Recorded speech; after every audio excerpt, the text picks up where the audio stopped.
Bonjour tout le monde, aujourd'hui on commence officiellement une série de vidéos, trucs et astuces pour les modifications de motos old school de style bobber ou café racer. Donc premier vidéo serait concernant la modification à moindre coût de muffler original sur un Vulcan 800. On va commencer avec simplement d'entendre le magnifique son de cette magnifique moto classique Vulcan 800 2002, bas kilométrage. Si vous voyez sur la page Too Bad Too Loud, belle petite moto qui était full chrome, full load. Bon, la première étape a été faite, a été dégarnie de tout ce qui ne servait pas pour l'instant. Donc le son original de cette magnifique bête, plutôt inexistant. Exhaust standard, donc on gaz, on entend un peu plus ou moins rien. Donc la première étape est bien sûr de retirer les exhausts en question. Pas très compliqué, là. La majorité des bolts sont facilement accessibles. Si on regarde à chaque extrémité ici, une bolt de chaque côté. Eux sont de style Allen, parfois ça peut être des 12 mm dépendamment. Là. Je sais pas ce qui change vraiment. Donc les deux exhausts, deux bolts ici. Si on regarde à l'extrémité, en dessous ici à l'arrière, on a une autre petite bolt qui est numéro 12. Et sur le côté ici de la moto, numéro 12 et clé Allen. Donc si on fait une vue d'ensemble, on retire ici, on retire là, on dévisse là et on dévisse là. Ensuite le tout devrait sortir, on vous montre ça après. Donc bon, maintenant qu'on a retiré les fameuses boîtes qu'on a montées précédemment, on peut retirer les exhausts. Juste faire attention, là, les deux en fait sont pris ensemble, la section ici arrière. Donc quand on les retire, on fait attention de ne pas les échapper, quoique on va pas mal les pimper, donc ils sont affinés.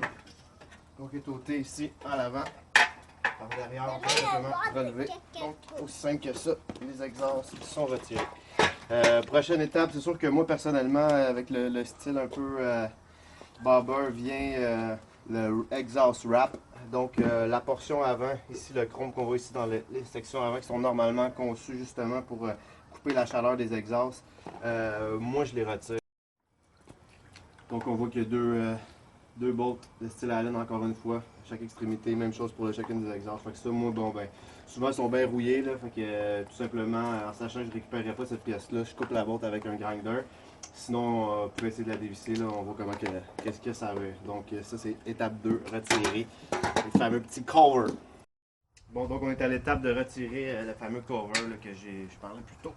Que, bon, là, les vis sont ôtées, on peut c'est tout simplement tirer dessus là, normalement avec la corrosion des fois ça colle, mais ça colle relativement bien. Première étape faite. Donc là on retrouve un petit bout d'exhaust. Plus chaud bien sûr s'il n'y a pas de wrap. Prochaine étape, en fait, là, ce qu'on va faire, c'est retirer les carottes baffle. Là, on peut voir sur YouTube, il y a certaines façons de le faire. Par contre, je trouve qu'ils sont compliqués. Je m'en suis trouvé une que je trouvais beaucoup plus rapide et beaucoup plus facile. Normalement, sur YouTube, là, mèche à métal, ils font à peu près 300 trous autour pour sortir la carotte. Je trouve ça extrêmement long. J'ai trouvé une autre façon. Premièrement, c'est sûr, ça prend un grinder, lame à métal, donc automatiquement des lunettes de protection pour se protéger. Quand on utilise un grinder, ça fait des flamèches, ça fait de la chaleur, donc on se tient loin de tout ce qui est essence, propane et n'importe quoi du genre. Le but en fait, c'est d'aller couper l'extrémité, le rebord qu'on voit ici. En fait, pour sortir la carotte de là. Là, moi, pour me donner un petit gauge, j'utilise du tape, juste pour me faire une délimitation, pour essayer de faire la coupe la plus droite possible. La coupe la plus droite possible autour, là, parce qu'en fait, la coupe, là, va être visible. Là, donc, bon. Je tape ça, puis on se reparle après. Donc, hein? Lunettes de sécurité, très important. On ne va pas se percer un œil pour la cause. L'important, c'est vraiment, on voit que la portion ici, le rebord, là, il dépasse en fait la plaque de métal. Donc, ce qu'on veut, c'est d'aller chercher pas trop loin, mais juste assez pour être capable de la sortir. T'sais. Donc, the famous grinder. on y va tranquillement, on coupe le rebord. Vous allez voir, à un certain moment donné, il y a une ligne qui va apparaître. Là, donc on a passé automatiquement à travers. Il faut le faire tout le tour pour finalement être capable de la sortir. Donc on y va. Parfait, ça va bien.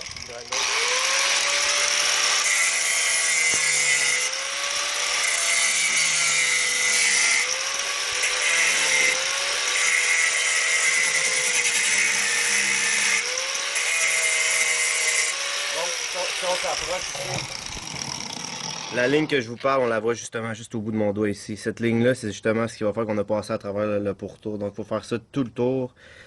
Avoir cette petite ligne-là, donc le centre va être capable d'être détaché. Donc ça pour ça, je peux tout le faire. Puis, Bon, donc là, on est à peu près 4 minutes plus tard. Là, ça va prendre à peine 2 minutes de couper le pourtour. Ce que ça donne, c'est qu'on voit automatiquement, là, quand on a respecté la ligne tout le tour, le centre ici va bouger. T'sais. Moi, j'utilise un tournevis plat assez long que je suis capable de forcer en angle. Donc, là, faut faire attention, c'est sûr, on a pris un grinder. Là, fait que ça, le côté coupe. Là. On peut la sortir latéralement comme ça. C'est parce qu'on filme que j'ai de la difficulté, par contre, quand je viens avec les doigts.